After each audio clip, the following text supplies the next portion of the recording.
Hello, my dear friends and scholars. Welcome back to all of you once again to your own channel, Anand, the Law Concept ATLC. Friends, this video is regarding the vacancy of Delhi Judicial Services conducted by the High Court of Delhi. तो भाई देखिए इसमें जो मुख्य बातें हैं वो आपको समझानी है। सबसे पहली चीज तो ये है कि इस फॉर्म को जो कमेंसमेंट डेट है कि आप रजिस्ट्रेशन कब से इनिशिएट कर सकते हैं वो है 25/2 से। इसके ऑनलाइन फॉर्म आ चुके हैं। आप अपनी फॉर्म को सबमिट कर दीजिए। जो लास्ट डेट है आपकी फॉर्म फिलिंग की वो है 12 मार्च 10 बजे रात तक। ये इंपॉर्टेंट डेट्स हैं जिनको जान लेना आपके लिए बहुत महत्वपूर्ण है, तो इनको नजरअंदाज मत कीजिएगा। जो आपके एडमिट कार्ड्स हैं प्रोविजनली वो अपलोड हो जाएंगे 16 मार्च तक शाम 4 बजे तक। और जो डेट ऑफ आपकी प्रिलिमिनरी एग्जाम जिसे आप प्रीलिम्स एग्जाम कहते हैं वो आपका 20 मार्च को है, दिन रविवार, संडे जिसे आप इंग्लिश में कहते हैं। टाइमिंग क्या है? वही 11 बजे से लेकर के 1 बजे तक 3 घंटे का पेपर आपके समक्ष, 2 घंटे का पेपर समक्ष रहेगा, जिसमें आपको सारे क्वेश्चन अटेंड करने होंगे। अब हम अगर बात करें इसके पैटर्न के बारे में, तो पैटर्न के बारे में समझ लीजिए भाई क्या क्या चीजें हैं। तो ये है कि जो इंस्ट्रक्शंस हैं फॉर्म फिलिंग के वो आपको ऑनलाइन एप्लीकेशन फॉर्म है जिसको आप किस भाषा में भरेंगे? केवल और केवल अंग्रेजी भाषा में भरेंगे। You have to fill the form in the English language only. You don't get the option of filling the form in either of the languages of India.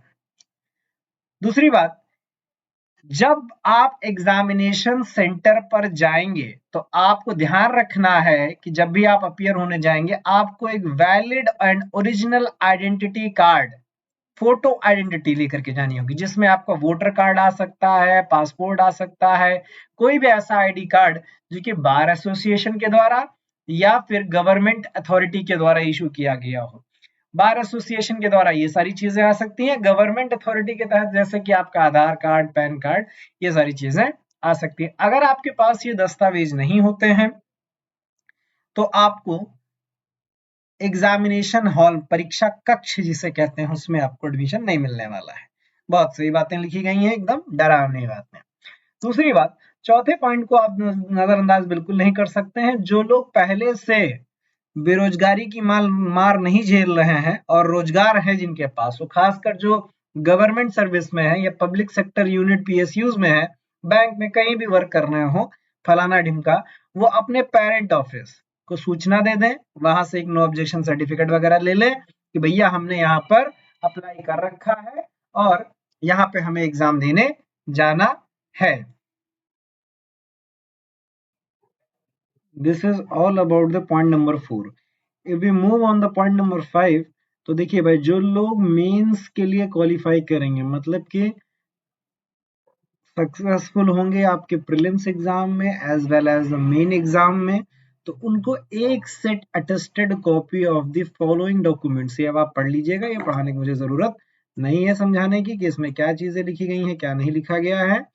Then after बात करते हैं पॉइंट नंबर 6 के। ये notification आपको YouTube के channel पर एक link है आपका टेलीग्राम के लिए, उस लिंक में सब कुछ प्रोवाइडेड किया जाता है, वहां पे आपको इजिली मिल जाएगा।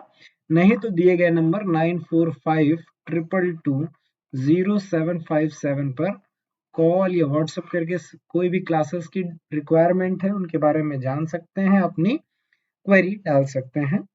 एक सर बैठते हैं जिनका नाम है सतीश सर, वो आपको फॉलोइंग चीजें जो भी आपको चाहिए होता है वो फॉरवर्ड कर देंगे। बहरहाल नेक्स्ट हम मूव करते हैं, आपका ये कुछ चीजें हो गई बुनियादी चीजें।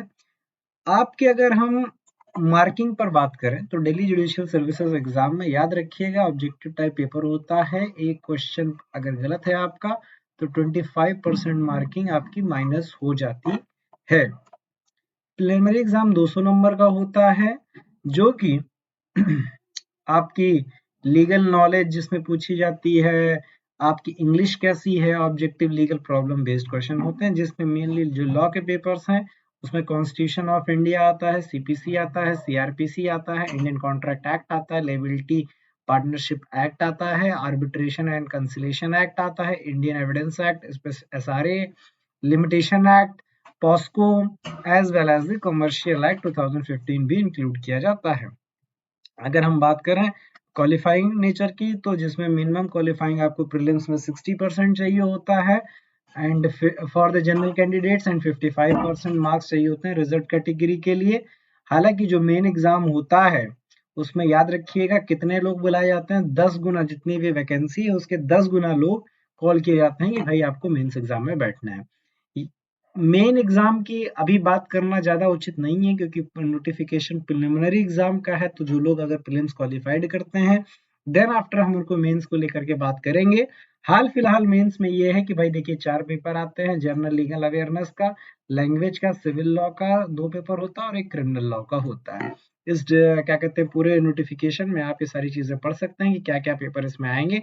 लास्ट में जो आपका एक वाइवा होता है वो 150 नंबर का होता है जिसमें आप चीजें क्वालिफाई करके लास्ट में पहुंचते हैं। तो ये notification this was the whole regarding the Delhi judicial services.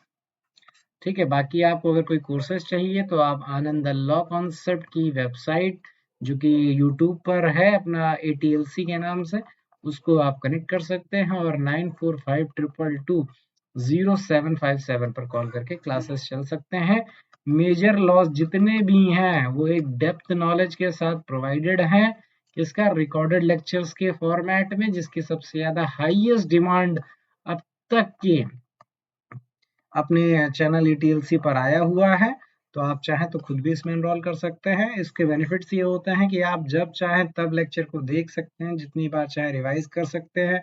24 hours में आप जितने लेक्चर्स, फर्ज कीजिए आप IPC लेते हैं तो IPC में आपको कितने लेक्चर है, 30 से 32 लेक्चर रिकॉर्डेड है, 1 से 1.5 घंटे की एक क्लास है, तो आप इसमें जितने लेक्चर चाहे उतने लेक्चर कंज्यूम कर सकते हैं। Thank you everyone, all the best for your daily judicial services.